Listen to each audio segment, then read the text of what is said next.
তো আলহামদুলিল্লাহ খুব ভালো লাগছে আপনাদের এখানে এসে। তো আমি ছোট্ট করে একটি গজল আপনাদের শোনাবো, আমার মা বোনেদের জন্য গজলটা আমি শোনাবো, আশা করি ভালো লাগবে। গজলটি হলো যে আমার মা বোনেরা অনেক নামাজ রোজা হজ জাকাত এমনকি কালো বোরকা পরে ঘুরঘুর করে, মানে এমন কোনো নেকি নি আল্লাহর দরবারে নিয়ে যাবে, কিন্তু শুধু একটা জায়গায় ধরা খেয়ে যাবে, কি জানো? এই স্বামীর মহব্বত, স্বামীর ভালোবাসা, এই জিনিসটার জন্য বেশি অংশ মহিলারা তারা জাহান্নামী হয়ে যাবে। কেন? এরা স্বামীকে মানে না। স্বামী যদি বলে যে আমাকে একটু খেতে দাও, বলে ওখানে আসে লেখাও। তো তাই সেই গজলটা আমি একটুখানি পরিবেশন করব, আশা করি একদম নতুন গজল মা শুনবেন। যে স্বামী সেবা করলে অনেক মহিলা দেখা যাচ্ছে ভালো করে নামাজ পড়তে পারিনি, রোজা রাখতে পারিনি, শুধু স্বামীকে সেবা করেছিল, তার জন্য আল্লাহ তাকে জান্নাতে দিয়ে দেবে। তো আমি সেই গজলটা পরিবেশন করব, তার আগে ছোট্ট করে একটু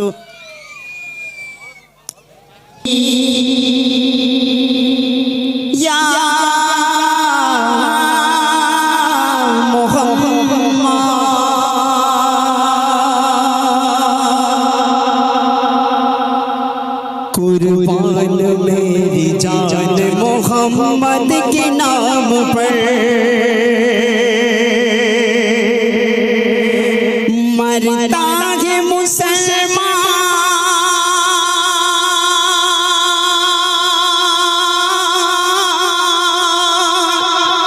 मरता है मुसलमान मोहम्मद के नाम पर। कुर्बान मेरी जान मोहम्मद के नाम पर मरता है मुसलमान,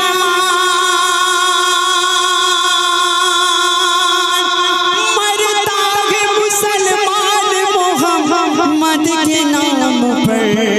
कुर्बान मेरी जान मोहम्मद के नाम पर।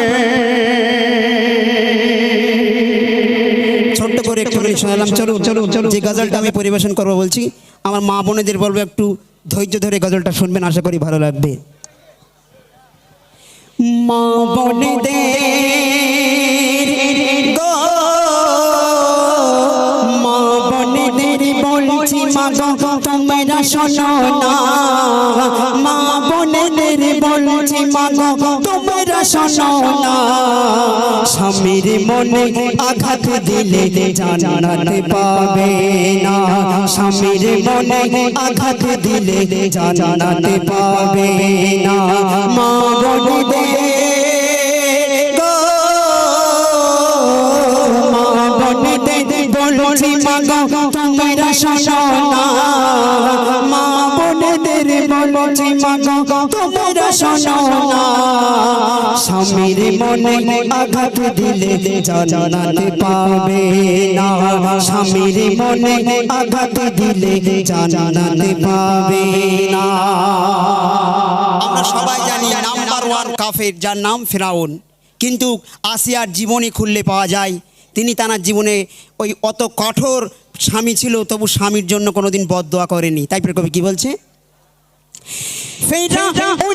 বড় কাফের আমরা সবাই জানি, মা আজিয়া সহিত জ্বালা ফেলতো চোখের পানি, তবু সে তার স্বামীকে কষ্ট দিত না, তবু সে তার স্বামীকে কষ্ট দিত না। স্বামীর মনে আঘাত দিলে জান্নাত পাবে না, স্বামীর মনে আঘাত দিলে জান্নাত পাবে না। মা বোনেদের গো, মা বোনেদের বলছি মা গো তোমরা শোনো না, মা বোনেদের বলছি মা গো তোমরা শোনো না। স্বামীর মনে আঘাত দিলে জান্নাত পাবে না, স্বামীর মনে কষ্ট দিলে জান্নাত পাবে না। আয়ুব নবীর অঙ্গ যখন পোকায় খেয়ে ফেলে, এমন অবস্থাতে সঙ্গীরা সব গেল দূরে চলে। বিবি রহিমা গো,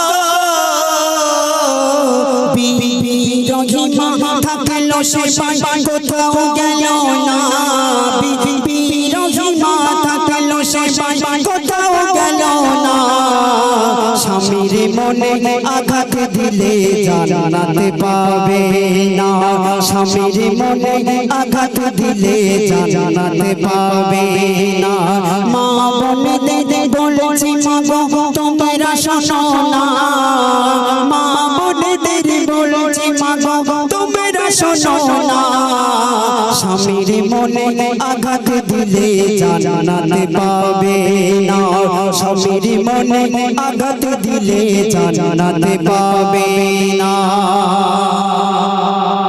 আপনাদের হয়তো জানা নেই মা খাদিজাতুল কুবরা রাদিয়াল্লাহু তাআলা আনহা আম্মাজান যখন হায়াতে ছিলেন তখন নামাজ রোজা এই হজ যাকাত মানে এগুলোর বিধান তখন নাজিল হয়নি।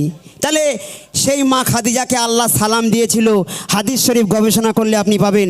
শুধু একটাই কারণে আল্লাহ পাক তাকে সালাম দিয়ে জান্নাতি করেছিলেন, তিনি তার জীবনে শুধু স্বামীকে সেবা করেছিল। তাই কবি কি বলছে, মা খাদিজা ছিল মা খাদিজার স্বামী ছিল দো জাহানের আলো এমন স্বামী করলো সে খোদা সালাম দিল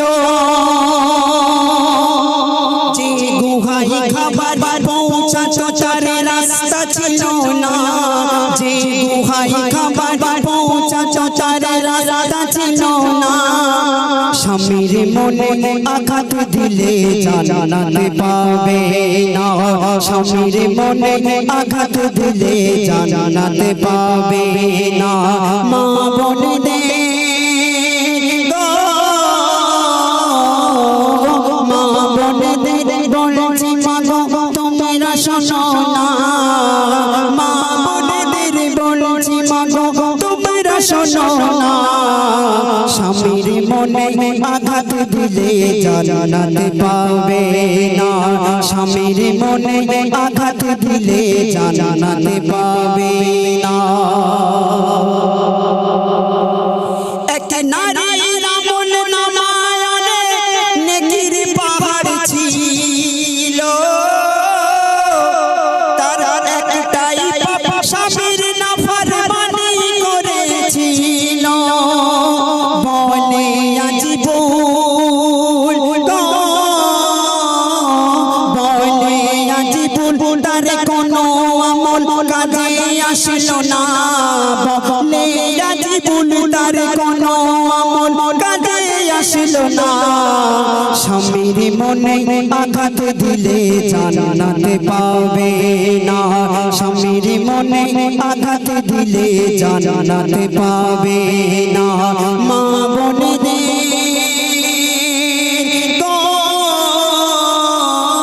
মা বোনেদের বলছি মাগো তোমরা শোনো না মা বোনেদের বলছি মাগো তোমরা শোনো না স্বামীর মনে আঘাত দিলে জান্নাতে পাবে না স্বামীর মনে আঘাত দিলে জান্নাতে পাবে